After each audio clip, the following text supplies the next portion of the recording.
చరిత్రలో ఏకగ్రీవాలు, సూరత్ ఏకగ్రీవంతో సర్వత్ర చర్చ, బీజేపీ కుట్ర అంటుంది ప్రతిపక్షాలు. చేతగానోడు గిటనే మాడతాడు. చేతగానోడు ఓడిపోయినాడు ఏమంటాడంటే ఓటింగ్ మిషన్లు ఏవైతే ఉన్నాయో అవి పనిచేస్తలేవు చక్కగా, అధికార పార్టీ ఏదైతే ఉందో దానికి అనుకూలంగా మార్చుకున్నాడు చేతగానోడు. ఓడిపోయినాడు అంటాడు ఆ మాటలు. ఈడ కూడా ఏకగ్రీవం మైనర్ ఇక్కడ. మరి కాంగ్రెస్ వాళ్ళు అని ఇతర పార్టీలు ఎందుకు మీరు నామినేషన్ వేయలేదు? వేసి తప్పించుకున్న దొంగలు కొంతమంది ఉన్నారు. కాంగ్రెస్ వాళ్ళు విత్డ్రా చేసుకున్న దొంగలు ఉన్నారు. ఆ విత్డ్రా చేసుకోవడంతో కాంగ్రెస్ బీజేపీ ఏకగ్రీవమైనాయి. మీ పార్టీ నాయకులు సొక్కమైన నాయకులు ఇంకా అట్లా ఉన్నారు. మీరు మీ పార్టీలో నామినేషన్ వేసినప్పుడు ఎందుకు మరి విత్డ్రా చేసుకున్నారు దొంగలు? మీరు అంటే అమ్ముడు పోయే దొంగలు మీ కాంగ్రెస్ పార్టీలో ఉంటారు. కాబట్టి ఏకగ్రీవాలు ఎక్కువ అవుతున్నాయి. అది కూడా ఏంది బీజేపీ అవుతున్నాయి. దేనికి అవుతున్నాయి? దాంట్లో బీజేపీ పార్టీలు ఏమో పార్టీ కోసం పనిచేసే వాళ్ళు చాలా మంది ఉన్నారు. మీ దాంట్లో డబ్బు కోసం పనిచేసిన వాళ్ళు, అవినీతి కోసం పనిచేసే వాళ్ళు దశాబ్దాలుగా ఉన్నారు. కాబట్టి మీ పార్టీ అధపతనానికి పోతుంది. ఇంకా గమనించరు మీరు. ఎన్నికల చరిత్రలో ఏకగ్రీవాలు.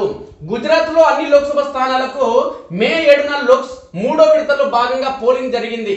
అయితే అంతకు ముందే ఒక సీటు అధికార బీజేపీ ఖాతాలో పడింది. సూరత్ లోక్సభ స్థానంలో కాంగ్రెస్ అభ్యర్థి నామినేషన్ తిరస్కరణ గురవడం, ఆ వెంటనే పోటీలో ఉన్న మిగతా 8 మంది అభ్యర్థులు నామినేషన్ ఉపసంహరించుకోవడం ఎందుకు కారణం. దాంతో పోలింగ్ తో పని లేకుండా బీజేపీ అభ్యర్థి ముఖేష్ దలాల్ ఏకగ్రీవ ఎంపీగా ఎన్నికైపోయారు. అనంతరం కాంగ్రెస్ అభ్యర్థి నీలేష్ కుంబాని మీడియాకు ముఖం చాటేయడంతో ఇదంతా బీజేపీ స్క్రిప్టేనంటూ ఆరోపణలు వచ్చాయి. లోక్సభ ఎన్నికల చరిత్రలో ఏకగ్రీవాలను ఓసారి గమనిస్తే ఎవరెవరైనా ఒకసారి చూస్తే లోక్సభ అభ్యర్థి ఏకగ్రీవంగా ఎన్నికవడం అసాధారణమైన విషయం. తొలి లోక్సభ ఎన్నికలు జరిగిన 1952 నుంచి ఇప్పటిదాకా ఇలా పోటీ లేకుండా గెలిచిన 29వ ఎంపీ దలాల్. బీజేపీ నుంచి అయితే ఏకగ్రీవంగా ఎన్నికైన తొలి ఎంపీ ఆయనే. 1952, 57, 67 ఎన్నికల్లో 5 మంది చొప్పున ఏకగ్రీవంగా ఎన్నికయ్యారు. 1952లో ఏకగ్రీవంగా 5 ఎంపీలో ఒక జమ్మూ కాశ్మీర్ నుంచి 4 ఉండడం విశేషం. ఆంధ్రప్రదేశ్, అస్సోం, ఒడిశా, తమిళనాడు, తెలంగాణ, ఉత్తరప్రదేశ్ సహా 8 రాష్ట్రాలు ఒకరి కంటే ఎక్కువ మంది ఎంపీలను పోటీ లేకుండా లోక్సభకు పంపాయి. పార్టీల పరంగా చూస్తే ఏకంగా 20 మంది ఏకగ్రీవ ఎంపీలతో ఆ జాబితాలో కాంగ్రెస్ అగ్రస్థానంలో ఉంది. నేషనల్ కాంగ్రెస్, ఎన్సీ, సమాజ్వాదీ పార్టీ ఎస్పీల నుంచి 2 ఏకగ్రీవమయ్యారు. లోక్సభ ఎన్నికల చరిత్రలో ఇప్పటిదాకా ఒకే ఒక స్వతంత్ర అభ్యర్థి ఏకగ్రీవంగా నెగ్గారు. సిక్కిం, శ్రీనగర్ లోక్సభ స్థానాలకు 1 కంటే ఎక్కువ సార్లు అభ్యర్థులు ఏకగ్రీవంగా ఎన్నికయ్యారు. ఏకగ్రీవ ప్రముఖులు ఒకసారి చూస్తే ఏకగ్రీవంగా గెలుపొందిన ఎంపీల్లో పలువురు ప్రముఖులు ఉన్నారు.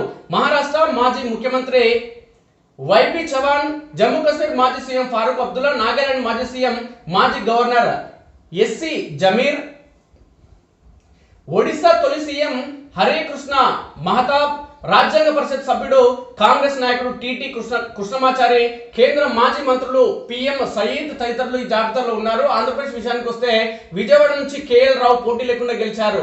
రాజ కుటుంబీకుల నుంచి మొదలు లోక్సభకు ఏకగ్రీవాలు రాజ కుటుంబీకుల నుంచి మొదలయ్యాయి. 1952 తొలి ఎన్నికల్లో లోక్సభకు ఏకగ్రీవంగా ఎన్నికైన తొలి నాయకునిగా ఆనంద్ చంద్ర రికార్డులకు ఎక్కారు. అంతేకాక ఏకగ్రీవమైన ఏకైక స్వతంత్ర అభ్యర్థి కూడా ఆయనే. బిలాస్పూర్ లోక్సభ స్థానం నుంచి ఆయన గెలుపొందారు. నిధుల కొరతను కారణంగా చూపుతూ కాంగ్రెస్ అభ్యర్థి నామినేషన్ ఉపసంహరించుకోవడమే అందుకు కారణం. సొక్కైన పిల్లాడు చూడండి రా మీ పాటోడు దొంగ నామినేషన్ ఉపసంహరించుకున్నాడు. ఇక నిధుల కొరత కారణంగా చూపుతూ కాంగ్రెస్ అభ్యర్థి నామినేషన్ ఉపసంహరించుకున్నాడు. ఆయనకు చంద్ లంచం ఇచ్చినట్టు కాంగ్రెస్ ఆరోపించింది. అరే మీ పాటోడు రా నాయన వాడు. మీ పార్టీడు సొక్కమైన పిల్లల్ని అభ్యర్థులు ఇట్లా నిలబెట్టుకున్నారు. మీ పార్టీ అంటేనే అవినీతి. మీ పార్టీడు పోయి నామినేషన్ ఉపసంహరించుకుంటే పక్క పార్టీడు వచ్చి మావునికి సొక్కమైన పిల్లాడు మావుడు కానీ లంచం ఇచ్చారని చెప్తున్నారు. మీరు సిగ్గులే ఉండాలి నాయన.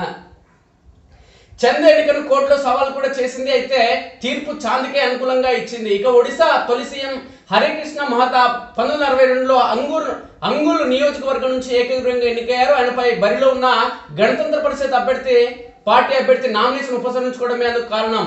అదే ఏడాది తెహ్రీ గడ్వాల్ నుంచి మానవేంద్ర షా కాంగ్రెస్ తరఫున ఏకగ్రీవంగా ఎన్నికయ్యారు. 1967 లద్దాఖ్ కాంగ్రెస్ అభ్యర్థి బౌద్ధ ఆధ్యాత్మిక నాయకుడు చోగ్నోర్ పోటీ లేకుండా గెలుపొందారు. 1971లోనూ ఆయన విజయం సాధించారు. 1977లో సిక్కిం స్థానంలో ఏకంగా 7 అభ్యర్థుల నామినేషన్ పత్రాలు చెల్లకపోవడంతో ఛత్రా బహదూర్ చైత్రి ఏకగ్రీవంగా ఎన్నికయ్యారు. అరుణాచల్ ప్రదేశ్ వెస్ట్ స్థానంలో రించిన్ ఖండు క్రిమే ఒక్కరే నామినేషన్ వేయడంతో ఆయన పోటీ లేకుండా నెగ్గారు. 1989లో కాశ్మీర్లో 3 లోక్సభ స్థానాలకు జరిగిన పోలింగ్ కేవలం 5% ఓటింగ్ నమోదైంది. కాశ్మీర్ లోయలు తిరుగుబాట్లు, ఉగ్రవాదం పెచ్చురులుతున్న నేపథ్యంలో నేషనల్ కాన్ఫరెన్స్ చెందిన మహమ్మద్ షఫీ భట్ శ్రీనగర్ నుంచి పోటీ లేకుండా గెలిచారు. ఇక చివరి నిమిషం ఉపసంహరణలు 1985 సిక్కిం లోక్సభ స్థానం సిట్టింగ్ ఎంపీ నార్ బహదూర్ బండారి అసెంబ్లీ ఎన్నికల్లో గెలిచి ముఖ్యమంత్రి అయ్యారు. దాంతో లోక్సభకు రాజీనామా చేశారు.